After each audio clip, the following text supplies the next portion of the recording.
Je me prénomme Gift Bambinzozi, je suis informaticien, licencié en génie informatique à l'université de Kinshasa.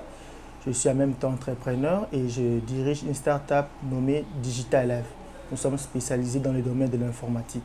Le but de l'IA est de faciliter le travail à son utilisateur, que le travail soit plus rapide. Un travail qui devait prendre 1 à 2 jours ou 1 à 2 mois peut être fait facilement en quelques heures. Notamment, nous verrons à l'époque, il n'y avait pas des ordinateurs. Nous étions habitués à écrire avec la main, nous avions des machines dactylographiques et quand est venu l'ordinateur, tout le monde devait migrer à l'ordinateur. Ça a créé certes des chômeurs, mais ça a aussi créé beaucoup d'emplois. Quand nous avons eu de nouveaux logiciels qui sont venus, notamment Excel et Word, ça a encore créé des chômeurs, mais ça a créé encore de nouveaux emplois. Ça a facilité le travail, ça a facilité la gestion des stocks, ça a facilité beaucoup d'administrations de mieux fonctionner. Et ici à Kinshasa, nous allons remarquer, si je ne me trompe pas, l'IA fait plus rage vers 2024. Tout le monde a pris le terme ChatGPT, notamment. Souvent, on appelle intelligence artificielle à Kinshasa ChatGPT. C'est la ChatGPT naïve. Et c'est ici, tout le monde a commencé à utiliser ça. Mais triste de réaliser, de voir aussi que tout le monde, les gens qui utilisent l'IA, c'est pour nuire aux autres. Notamment, nous verrons la vidéo de la première ministre, Maman Judith, où on a utilisé les deepfakes. On a pris une vidéo datant de 2023 avec d'autres scripts. Et la personne a modifié ça pour nuire à la première ministre. Et nous verrons qu'il y avait eu beaucoup de commentaires sur X, vous verrez sur Twitter, l'ancien Twitter. Les gens étaient en train de commenter, les gens étaient en train d'écrire. Ici, on peut dire que c'est faux, on peut prouver que c'est faux. Mais qui dit les étrangers de nous? Qui dit les Rwandais de nous? Qui dit les Kenyans de nous? Qui dit tous ces autres pays de nous par rapport à ces vidéos qu'ils voient? Parce que la vidéo a fait déjà 2 ans, donc ils n'ont même plus l'ancienne vidéo. Et c'était maintenant à nous de prouver l'existence ou de prouver que cette vidéo est fausse. Une route, je connais la route, elle est vraiment asphaltée. Grâce à l'IA Bacheliboulou, et on publie ça sur Internet. On va dire que la route n'est pas asphaltée, mais pourtant c'est une route déjà travaillée. Vraiment, l'IA est très important pour nous. Dans deepfake, on voit déjà 2 termes, deep et fake. Fake, c'est en anglais qui veut dire faux. Dans deep, on voit deep learning. Le deep learning, c'est une branche de l'intelligence artificielle qui se base plus sur les réseaux de neurones. J'ai mon cerveau à moi. Pour que je puisse mieux m'exprimer ainsi, il a fallu que je puisse lire, apprendre l'alphabet, apprendre la grammaire, toutes ces choses-là. C'est avec toute cette base de connaissances que j'ai réuni ça et ça me permet de m'exprimer. C'est comme ça avec l'intelligence artificielle. C'est base sur une base de connaissances, des choses qui existent sur les réseaux sociaux, sur TikTok, sur Google. Toute cette base de connaissances, des informations qu'il réunit, ça lui permet maintenant de mieux travailler. Et vous verrez maintenant avec l'existence du deepfake qui fait vraiment rage à Kinshasa. Les gens sont en train d'utiliser les vidéos. Par exemple, avec, j'ai parlé évidemment de notre première ministre. Vous verrez qu'on a pris juste sa vidéo. On a entraîné un robot. On a entraîné pendant 1 heure, 2 heures, 3 heures. Les bots ont été entraînés. On a pris sa voix. On a pris un autre script et on a vu la vidéo qu'on a vue là. Vous verrez dans d'autres vidéos où le phénomène qui fait rage ces derniers temps, c'est que c'était par exemple, on va juste prendre un acteur de la photo, d'un politicien, d'un homme d'État, on va juste entraîner ses bouts, on va l'entraîner pendant 2 heures. Il va prendre toutes ses expressions faciales, comment est-ce qu'il réagit, son sourire. On va chercher ses audios parce qu'on est sur Internet, ils sont sur Internet, c'est facile sur YouTube de retrouver leurs vidéos. On entraîne ces bouts par rapport à leur audio et après 1 heure, 2 heures, ça dépend de la vitesse de la connexion que la personne utilise. Le bot sera prêt, la vidéo sera prête. Et vous allez voir maintenant, on commence à publier sur Internet. Mon sexe tape à telle personne. Ça nuit vraiment à la jeunesse, ça n'avance pas notre pays. Mais pourtant, l'IA pouvait être utilisée dans tous ces secteurs pour nous aider. Si on utilisait l'intelligence artificielle dans l'administration, ça permettait de donner des rapports à temps réel par rapport à l'évolution, donner des bilans, toutes ces choses. Si nous avons le retard dans beaucoup de secteurs, c'est parce que nous n'utilisons pas l'IA. L'IA n'est pas là pour nous nuire, l'IA est là pour nous rendre la tâche très rapide. Vous verrez, lors de l'invasion des Russes à l'Ukraine, ils ont utilisé très fortement l'IA pour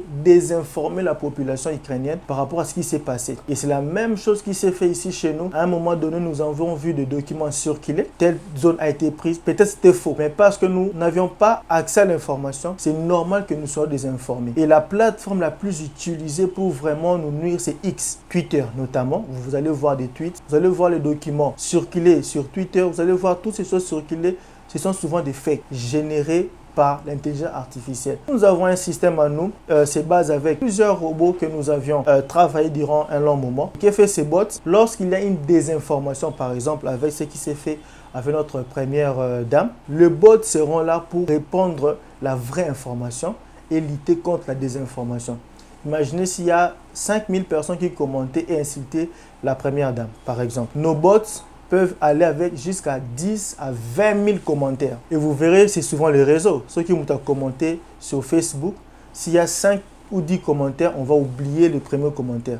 C'est vraiment ça le but. Cet outil, ça permet aussi à nos institutions que nous puissions suivre chaque sortie médiatique qui sera faite. Par exemple, prenons juste la publication du gouvernement. Il suffit simplement de prendre le même thème, la même vidéo, entraîner un bot et changer de nom. Ça va facilement désinformer les gens. C'est vraiment important que ces institutions puissent avoir des équipes, des informaticiens, des ingénieurs, toutes ces personnes qui seront là en train de suivre progressivement comment est-ce que la vidéo est sortie. Le point positif avec ça, ça serait que, par exemple, le ministre de la Communication est en train de parler, donner un communiqué en François Lingala. Peut-être les Chinois ont besoin d'entendre ce qu'il est en train de dire. D'autres personnes qui sont, disons, au Qatar ou en Tanzanie ont besoin d'entendre ça en Swahili. L'IA sera là pour traduire la vidéo. Ça sera une vraie vidéo traduite par l'IA qui sera diffusée. Mais si l'IA est mal utilisée et que les institutions n'ont pas des équipes chargées de suivre à la loupe chaque sortie médiatique, nous verrons de fausses vidéos, nous verrons des vidéos où le ministre peut dire X et les gens publient Y. Et l'IA aussi peut nous aider dans les domaines de finances, l'IA peut nous aider dans les domaines de l'éducation, dans beaucoup de domaines, l'IA est vraiment un atout pour nous. Ailleurs, l'IA est même utilisée pour surveiller les examens. Ils doivent avoir des diplômés, des personnes qui ont vraiment une base de connaissances. Et l'IA est là avec les détecteurs des mouvements et des gestes pour regarder les expressions faciales, pour vérifier les tricheurs. Si on pouvait même utiliser l'IA pour l'examen d'État, pour surveiller les examens, on aura peut-être de vrais diplômés et non de faux diplômés. Dans le domaine des finances, il n'y aura pas vraiment cette expression qu'on a souvent tendance à utiliser, détournement de fonds. Parce que c'est difficile de mentir l'IA. L'IA est utilisée pour nous aider. Si la personne utilise mal l'IA, l'IA sera là pour nous nuire. Et je nous invite à mieux utiliser l'IA. Pour les institutions, nous vous invitons à nous contacter même pour notre logiciel. Ça va vraiment aider beaucoup d'institutions pour lutter contre la désinformation. Mais dans certains secteurs, je nous invite vraiment à consommer l'intelligence artificielle. Il y en a plein. Je ne sais pas citer tous les intelligences artificielles pour mieux travailler, pour accélérer le travail pour les étudiants dans leur TP, dans leur recherche, dans leur mémoire. Pour le médecin, aujourd'hui, l'intelligence artificielle nous aide même à guérir certains types de maladies. Je crois qu'il y a plusieurs mémoires même qui ont été défendues et travaux où vous verrez, grâce à l'intelligence artificielle, on est en train de prévoir même les cancers. Ça permet par exemple aux femmes qui ont des symptômes. Grâce à l'intelligence artificielle, aujourd'hui dans le domaine de la médecine, on peut lutter contre ça. Au lieu que nous tombions déjà devant un fait accompli et on ne sait plus quoi faire. Vraiment, l'IA est très important, l'outil très important pour nous, le Congolais aujourd'hui, les étudiants, de faire mieux de recherches, de mieux se documenter et de mieux travailler. Et aussi pour nos frères et sœurs qui ne sont pas peut-être connectés, nous vous invitons à faire des recherches par rapport à l'IA. Les gens qui ont négligé l'ordinateur à l'époque, ce sont des chômeurs d'aujourd'hui. Les gens qui ont négligé Excel hier, ce sont les chômeurs aujourd'hui. Et nous ne voulons pas les gens qui vont négliger la vitesse de l'IA aujourd'hui seront des chômeurs de demain. C'est déjà maintenant que nous devons apprendre à utiliser cet outil pour aider la population, pour travailler avec nos autorités, pour aider à ce que le Congo puisse avancer et lutter contre la désinformation.